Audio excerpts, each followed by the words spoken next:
You, John Fitzgerald Kennedy, do solemnly swear. I, John Fitzgerald Kennedy, do solemnly swear.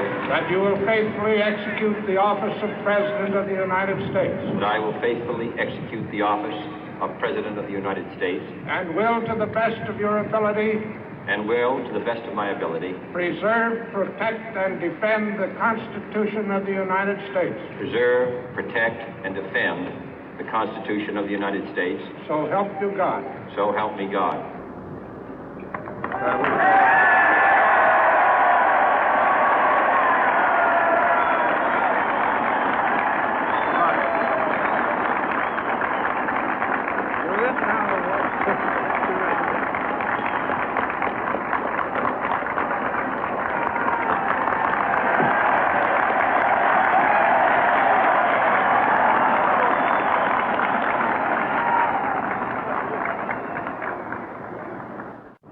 Vice President Johnson, Mr. Speaker, Mr. Chief Justice, President Eisenhower, Vice President Nixon, President Truman, Reverend clergy, fellow citizens.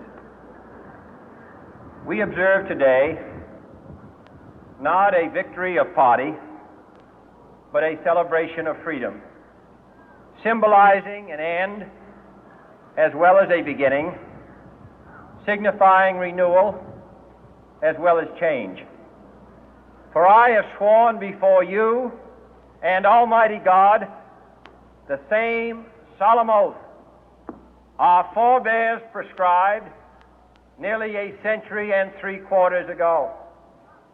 The world is very different now, for man holds in his mortal hands the power to abolish all forms of human poverty and all forms of human life. And yet the same revolutionary beliefs for which our forebears fought are still at issue around the globe. The belief that the rights of man come not from the generosity of the state, but from the hand of God. We dare not forget today that we are the heirs of that first revolution. Let the word go forth from this time and place to friend and foe alike that the torch has been passed to a new generation of Americans born in this century, tempered by war, disciplined by a hard and bitter peace, proud of our ancient heritage, and unwilling to witness or permit the slow undoing of those human rights to which this nation has always been committed and to which we are committed today at home and around the world.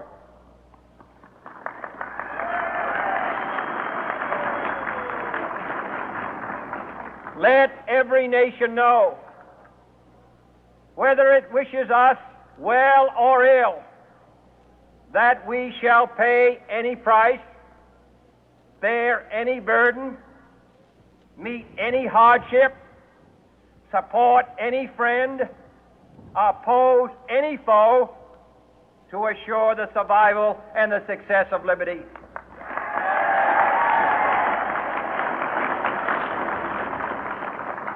This much we pledge and more.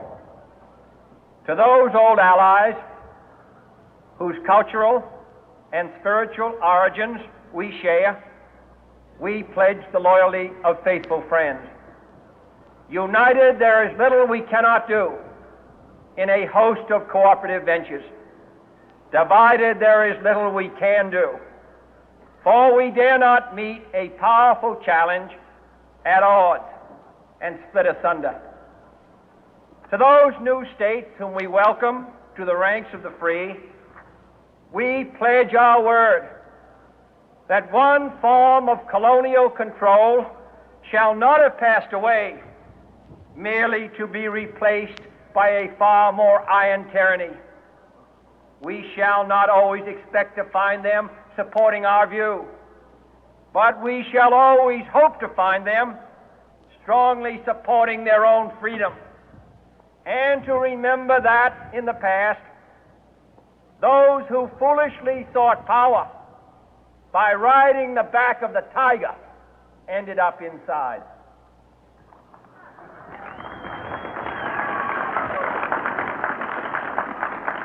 To those people in the huts and villages of half the globe struggling to break the bonds of mass misery, we pledge our best efforts to help them help themselves for whatever period is required, not because the communists may be doing it, not because we seek their votes, but because it is right.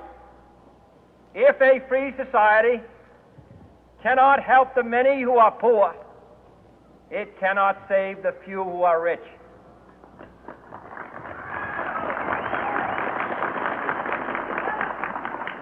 To our sister republics south of our border, we offer a special pledge to convert our good words into good deeds, in a new alliance for progress, to assist free men and free governments in casting off the chains of poverty. But this peaceful revolution of hope cannot become the prey of hostile powers. Let all our neighbors know that we shall join with them to oppose aggression or subversion anywhere in the Americas. And let every other power know that this hemisphere intends to remain the master of its own house.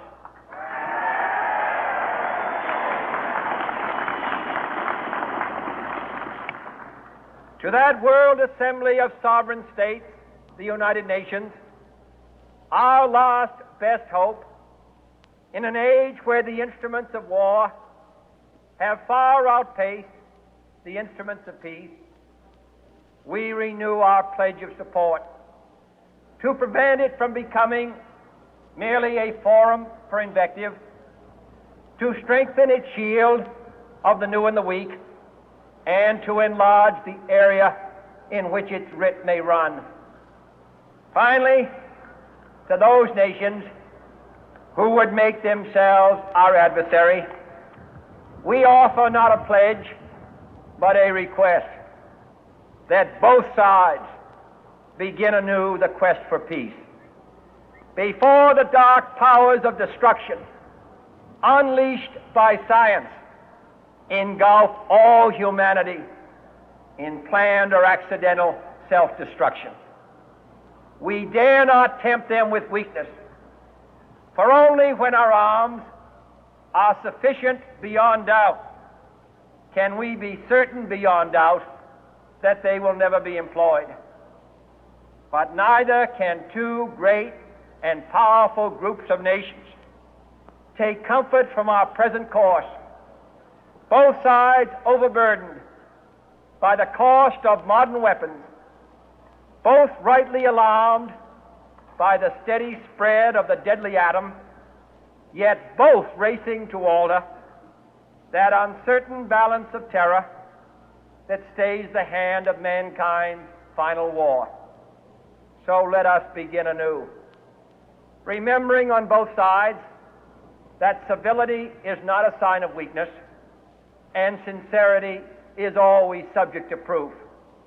Let us never negotiate out of fear, but let us never fear to negotiate.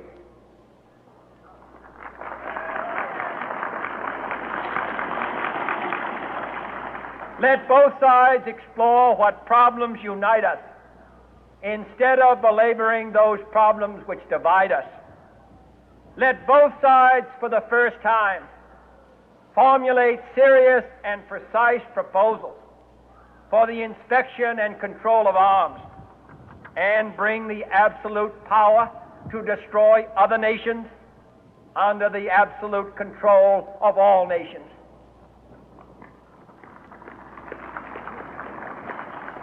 Let both sides seek to invoke the wonders of science instead of its terrors. Together, let us explore the stars, conquer the deserts, eradicate disease, tap the ocean depth, and encourage the arts and commerce. Let both sides unite to heed in all corners of the earth the command of Isaiah to undo the heavy burden and let the oppressed go free.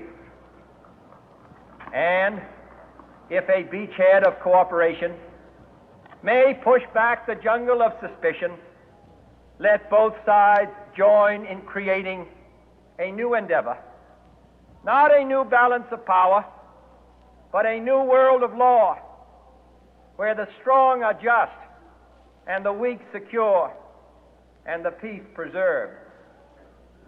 All this will not be finished in the first 100 days, nor will it be finished in the first 1,000 days, nor in the life of this administration, nor even perhaps in our lifetime on this planet. But let us begin.